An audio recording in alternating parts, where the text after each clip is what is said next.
சின்ன மருமகள்ல அடுத்து என்ன நடக்க போகுதுன்னு வாங்க பார்க்கலாம். ராஜாங்கம் அமைதியா இருக்காம தாமரை கண்ணத்துல 2 அறை விட்டு உண்மையை வர வச்சா நல்லா இருக்கும்னு நினைக்கிறவங்க நம்ம வீடியோவை லைக் பண்ணிக்கோங்க. இங்க சாவித்திரி விடாப்புடியா இங்க பாருனே, உன் பிள்ளை சேது என் மக கழுத்துல இந்த நிமிஷமே தாலி கட்டணும், அப்படி தாலி கட்டல இல்ல என் மக கழுத்துல தாலி கட்ட மாட்டேன் அப்படின்னு சொல்லி சேது எதுவும் பிடிவாத பண்ணான்னு வை, நான் ஒன்றும் பண்ண மாட்டேன், நீ அமைச்சரா இருந்தாலும் பரவாயில்ல, உன் மான மரியாதைக்கும் பங்கம் வந்தாலும் பரவாயில்லன்னு சொல்லிட்டு நான் மகளிர் காவல் நிலையத்துக்கு போய் புகார் கொடுத்துருவேன். என் மகளை கெடுத்தது சேதுதான் அப்படின்னு சொல்லி கம்ப்ளைண்ட் பண்ணிடுவேன். சரியா? இதை நான் பண்ணா உனக்கு எதுவும் பிரச்சனை இல்லையே, அதையும் உன்கிட்ட சொல்லிடுறேன். அதுக்கெல்லாம் நான் போகக்கூடாது அப்படின்னா இப்ப சேது என் மக கழுத்துல தாலி கட்டணும். நீ கேட்கலாம், பொண்டாட்டி உயிரோட இருக்கும்போது எப்படி தாமரை கழுத்துல சேது தாலி கட்டலாம் நீ கேட்கலாம்.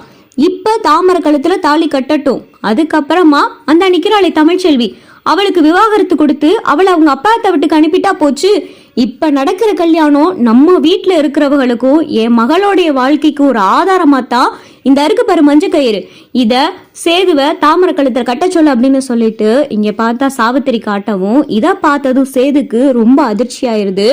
சேது ரொம்ப நேரம் அமைதியாம நின்னுக்கிட்டு இருக்காரு. அப்பதான் பார்த்தா அப்பத்தா, அடி போதும் நிறுத்திடி, என்ன நீ பாட்டுக்கு பேசிக்கிட்டே போற, திடீர்னு ஒரு மஞ்ச கைத்தை எடுத்துட்டு வந்து தாமரை கழுத்துல கட்ட சொல்லிக்கிட்டு இருக்க.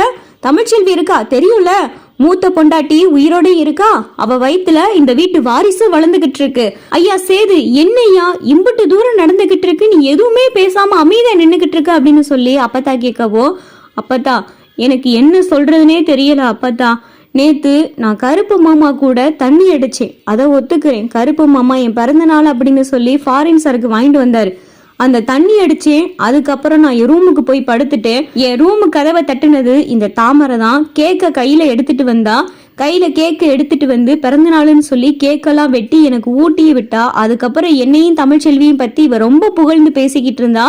அதுக்கப்புறம் என்ன நடந்துச்சுன்னு எனக்கு சத்தியமா ஞாபகம் இல்லை அப்பத்தா அப்படின்னு சொல்லிட்டு இங்க பார்த்தா சேது கதறி அழுக ஆரம்பிக்கிறாரு.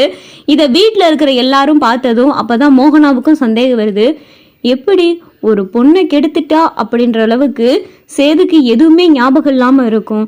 ஆனா தாமரை மட்டும் சேது என்கிட்ட வலுக்கட்டாயமா நடந்துகிட்டா அப்படின்னு சொல்லிக்கிட்டு இருக்கா. ஆனா சேதுக்கு எதுவுமே ஞாபகம் இல்லைன்னு சொல்லிக்கிட்டு இருக்கான். சேதுக்கு இதுவரை மட்டும்தான் ஞாபகம் இருக்கு, ஆனா தாமரையை கெடுத்தது மட்டும் ஞாபகமே இல்லை.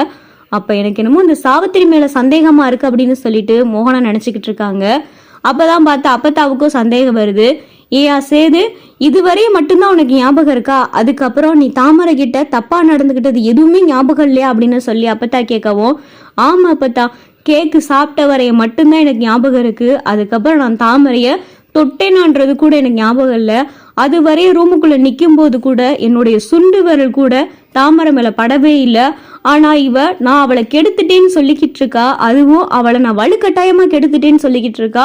இந்த அளவுக்கு இருக்கும்போது எப்படி எனக்கு ஞாபகம் இல்லாம இருக்கும்? என்னால முடியல அப்பத்தா, எதையுமே என்னால சொல்லவும் முடியல, இங்க நடக்கிறது எதையுமே என்னால ஏத்துக்கிறவும் முடியல அப்பத்தா அப்படின்னு சொல்லிட்டு இங்க பார்த்தா சேது கதறி எழுதுகிட்டு இருக்காரு.